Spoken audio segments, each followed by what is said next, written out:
Podcast do Transporte. O caos elétrico que os recentes temporais causaram na cidade de São Paulo colocou sob o holofote a pressa em abraçar a eletricidade como uma bala de prata da descarbonização do transporte público no Brasil.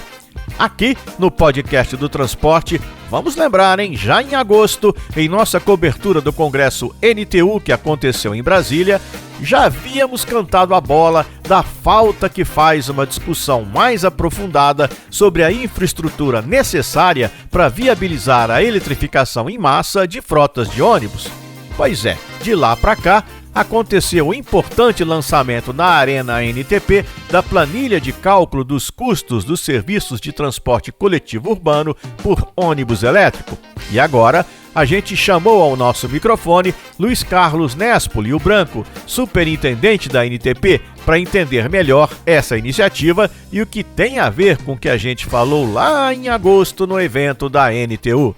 A ANTP fez, com a colaboração de muita gente, fez a planilha do ônibus diesel que foi publicada em 2017, em que você trabalha todos os elementos que constituem, digamos, a produção do serviço de ônibus. Então você tem lá os custos variáveis, os custos fixos, os tributos, É como se compõe o custo operacional de um ônibus. Então, a partir dessa planilha de 2017, com o movimento que está ocorrendo e as dúvidas que estão ocorrendo em relação a como calcular o custo, ou seja, como colocar em pé esse ovo de Colombo chamado indústria do ônibus elétrico, é que isso nos motivou a fazer então uma versão da planilha do diesel, uma versão para o ônibus elétrico.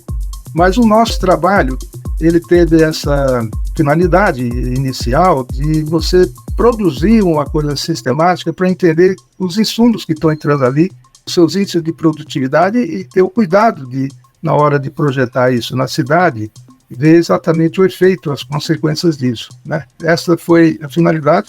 Vamos ter que fazer essa revisão provavelmente daqui mais alguns meses, porque essa evolução vai trazer novas ideias, novos elementos, e isso vai ter que ser revisto. Mas essa é a finalidade.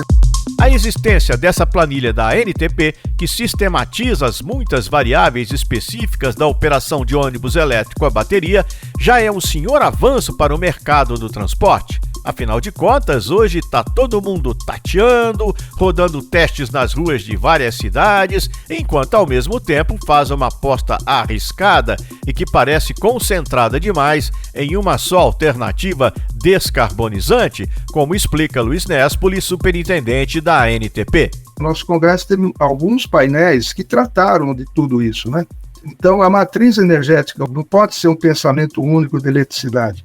Você tem hoje alternativas, que você não tem ainda escalabilidade, mas você tem aí o biodiesel, etanol, HBO, hidrogênio verde, gás, que estão sendo testados.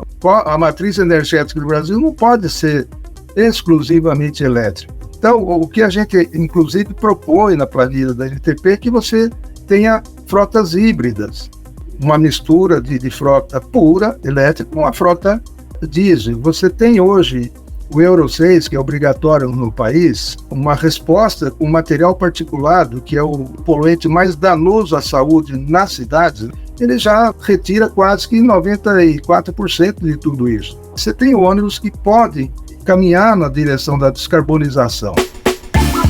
Pois é, o ônibus elétrico a bateria tem tudo para ser um aliado fantástico rumo a um transporte coletivo movido com uma energia mais limpa, mas é preciso lembrar que a gente tem outras alternativas e talvez ir mais devagar nessa estrada. Não dá para cantar um samba de uma nota só, Fernando Fleury, economista que fez parte da equipe técnica da planilha de custo dos ônibus elétricos da ANTP, lembra exatamente isso, que cautela e caldo de galinha não faz mal a ninguém.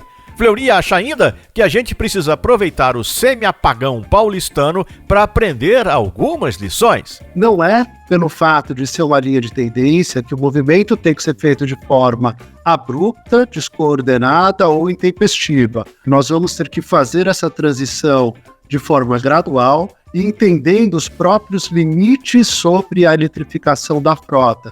Limites que, por um lado, vêm exatamente da criação de uma margem de segurança para que os serviços possam ser sempre prestados com a qualidade necessária, limites estabelecidos sobre a própria capacidade de geração e distribuição de energia, para que a gente evite, evidentemente, riscos de desabastecimento pela forte demanda que uma eletrificação representaria para toda a capacidade de produzir e distribuir energia, desafios sobre a capacidade financeira das empresas, etc. Essa foi, infelizmente, uma aprendizagem na prática sobre uma das vertentes, mas que, de certa forma, alerta para o todo. A gente tem que planejar com muita cautela essa transição.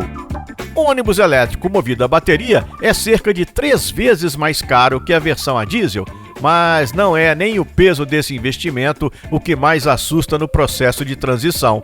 Segundo o economista Fernando Fleury, o grande obstáculo mora mesmo na relação entre carga, recarga e autonomia. A grande dificuldade do veículo elétrico é garantir a autonomia.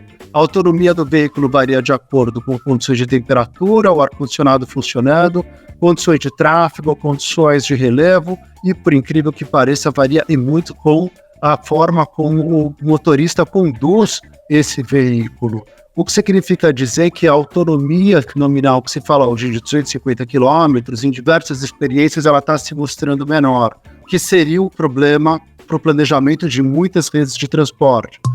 Nos testes práticos que estão em andamento no Brasil, já deu para ver que a autonomia vai variar muito e ficar abaixo das expectativas iniciais. Ou seja, aquela ideia de o ônibus ser recarregado durante a noite para rodar de dia não é bem assim. Para dar conta dessa realidade, Fernando Fleury acha que será necessário muito planejamento e parcerias entre público e privado para instalar os pontos das chamadas cargas de oportunidade. Diversas cargas de oportunidades feitas em terminais, feitas até mesmo em pontos específicos de recarga que não sejam terminais de passageiros, ou seja, é você buscar cada momento em que esse veículo esteja parado, num final de ponto de parada por 20 minutos, meia hora, e você já aproveita para uma recarga de oportunidade. Com isso você evidentemente melhora muito a autonomia desses veículos, você torna o sistema mais eficiente, inclusive isso pode ser a resposta para um dos principais desafios de veículos elétricos, que é a troca da bateria. É como o nosso telefone celular. Depois de 8 anos, quando se imagina que a bateria do veículo elétrico já não seja mais servível, não é que essa bateria já não tem mais qualquer capacidade de comportar recargas, é que simplesmente a capacidade dessa bateria vai se reduzindo. Se você tiver diversos pontos onde você possa carregar esse veículo, assim como diversos pontos onde a bateria do nosso celular possa ser recarregada, é possível, é difícil de afirmar isso com certeza, mas é possível que a longevidade dessa bateria seja maior do que os 8 anos atualmente propagados, inclusive incluídos na própria planilha tarifária da ANTP. Isso significa que vão existir recargas feitas em terminais, recargas feitas em pontos finais de linhas de maior capacidade que utilizem veículos elétricos, assim como as recargas noturnas feitas em garagens. A ideia é de que você não possa separar a responsabilidade pela oferta e pela recarga somente entre o que é público e o que é privado. Vai ser necessária uma combinação de esforços de ambos para que esse sistema opere com a eficiência necessária, com a economicidade necessária. Custo, financiamento, autonomia, investimentos na infraestrutura, subestações elétricas, manutenção de carregadores, parceria entre governos e operadores para viabilizar as tais cargas de oportunidade, riscos de falta de energia, tempo de vida da bateria. Cansou? Pois é, essa nossa lista não é completa não, viu? Mas já nos dá uma ideia do tamanho dos desafios apresentados pelos ônibus elétricos. Mesmo assim, a eletrificação é mais uma possibilidade que temos na manga para a descarbonização. Só não deve ser a única. E aí a gente logo lembra da situação de São Paulo. O editor do Diário do Transporte, Adamo Bazzani, traz pra gente um resumão do impacto causado pelo temporal épico e levanta dúvidas sobre essa transição apressada. voltando ao que o podcast já chamava atenção lá em agosto. A tarde de 3 de novembro de 2023 marcou a história recente da capital paulista e região metropolitana de São Paulo.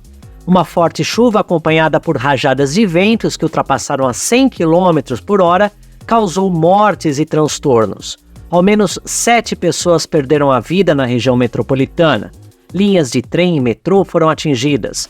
Mais de 1.400 árvores caíram somente na capital e em toda a Grande São Paulo, mais de 2 milhões de clientes da Enel ficaram sem energia elétrica. Uma preocupação do setor de transportes sobre a eletrificação da frota de ônibus se confirmou. Como bairros inteiros tiveram energia cortada, uma empresa da capital paulista teve de encostar os modelos elétricos e colocar ônibus a diesel no lugar. Foi a Ambiental Transportes, que atende a Zona Leste e o Centro. Os ônibus elétricos substituídos não são os trólebus, aqueles conectados à fiação aérea. Os veículos que foram encostados são os movidos com baterias.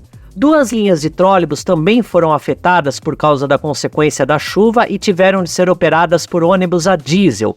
A cidade de São Paulo possui apenas 69 ônibus elétricos com baterias e 200 trólebus entre os mais de 12 mil coletivos.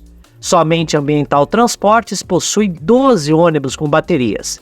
A meta da Prefeitura de São Paulo é de que estejam em operação na cidade, até o fim de 2024, 2.600 ônibus elétricos com bateria. Afinal, 12, 69 ou 200 ônibus numa cidade como São Paulo podem ser substituídos sem grandes impactos. Mas e quando a frota chegar a 2.600 ônibus? E depois, mais tarde, a 12 mil elétricos. De São Paulo, Adamo Bazzani. Podcast do Transporte.